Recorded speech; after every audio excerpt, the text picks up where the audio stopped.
Voidmage Gamer is now partnered with Flipside Gaming, so you can use the promo code on their website, all caps, Voidmage, to get 10% off all orders $10 or more. It's a great way that you can support both Flipside Gaming and Voidmage Gamer's channel.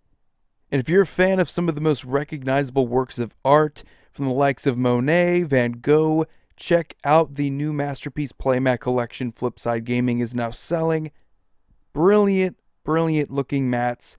Absolutely wonderful. Check them out. Hello guys, welcome back to another Commander strategy video. We're going to be going over what is probably one of the most popular strategies in the entire Commander format. That is the land strategy. We're also going to focus on the importance of lands as the foundation of any good Commander deck. Because without cards like Command Tower, without good consistency in your land base, you really can't play spells anyway. So while you may be focusing on the most powerful bombs, you really can't do anything if your lands are terrible. So while basic lands are dirt cheap and anyone can play with them, your deck can only really go as far as those lands can take you. You're going to need things like fetch lands, even if it's something as simple as an Evolving Wilds. Having something like that can get lands out of your deck and onto the battlefield in some way, shape, or form, even if it is kind of trivial, making your deck more consistent by taking lands out of it, things that you're not going to be drawing into. I mean, that could be pretty significant. But as we take a look at some of the most popular commanders, we have the Gitrog monster, Lord Windgrace, which is one of the newer ones, Tatyova, Benthic Druid, Omnath, Locus of Rage, and Titania, Protector of Argoth. These aren't the only ones, these are just the most prominent in my opinion. Since the Gitrog monster and Omnath, Locus of Rage have been around for a little while now, I'm going to focus a little bit more on them for now. Omnath, Locus of Rage is just incredible if you are able to get a ton of fetch lands and a ton of land drops, because when you do, you get a 5/5 token for them, and whenever an Elemental or Omnath dies, you get to deal 3 damage to target creature or player. This can add up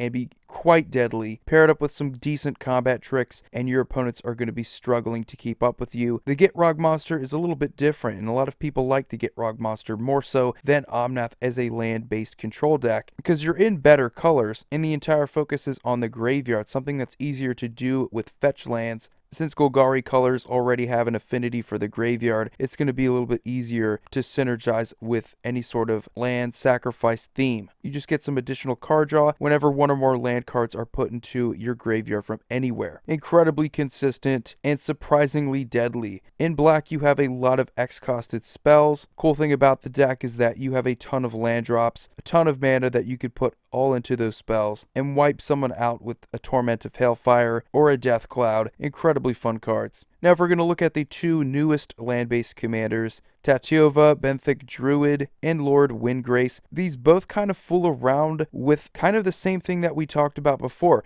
Omnath has landfall. Tatyova kind of has a landfall trigger. It's whenever a land enters the battlefield under your control, you're going to gain a life and draw a card. Surprisingly consistent and mid to late game, you just have an engine that's built up. And you're in perfect control colors, counter spell colors, card draw colors, and you have insane ramp already to begin with. With Lord Windgrace, you kind of combine the idea of the Gitrog monster. You want a way to get a consistent card draw engine while also being able to fool around with land cards in your graveyard. You also get the benefit of being able to play both the Gitrog monster and Omnath, Locus of Rage in the same deck, because Jund colors, naturally, they're going to give you access to cards that you haven't been able to use before. I also think he makes probably the perfect control commander for any kind of land strategy, because all 3 of his abilities are incredibly relevant for control. Even his minus, where you're just returning lands from your graveyard to the battlefield. Like I said with the Gitrog monster, more lands means more mana you can dump into X-costed spells that can also win you the game. Cool thing about playing red is that you also have things like Banefire, Fireballs, Earthquakes, things that are just massive. But his ult is arguably the best thing about him. If you're able to destroy 6 target non-land permanents your opponents have, that's perfect. That's exactly what you want to do in any control deck. But yeah, this is pretty much the entire idea around the land strategy in Commander. You're going to be playing a lot of lands, and you're going to be playing a lot of good lands. Fetch lands in particular could be kind of pricey to play a deck like this, seeing as the best way to take advantage of any graveyard land-based strategy is to just play a ton of fetch lands. It works with the Gitrog monster pretty well, and it also works with Lord Windgrace pretty well. If you need landfall triggers, it also also works with Tatyova and Omnath. With all of the commander options that I just mentioned, you will have a way to get lands back with things like Ramunap Excavator, Crucible of Worlds, and Splendid Reclamation. You also have Life from the Loam. These are all going to be able to get you all those cards back, and it's all within green. So no matter what kind of deck you decide to build with these commanders, you definitely have an incentive to play a ton of fetch lands.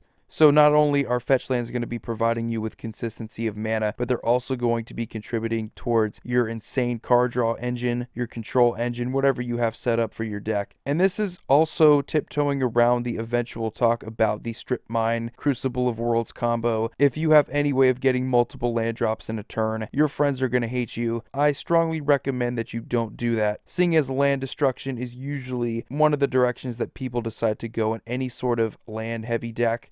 If you play things like Death Cloud, you have more lands, you're probably going to have a lot of lands left over. Your opponents are probably not going to have too many, if any lands at all, so they're likely not going to be able to do anything else for the rest of the game, and you have effectively shut them out of the game, locked them out of their colors. Not a very fun strategy to go against, and I'm usually one who encourages fun and fair strategies. But as always, hope you guys enjoyed this video. Let me know what you think about the land strategy in Commander, and whether or not it's one of your favorites. You guys have a wonderful day. Void here signing off. See you all next video.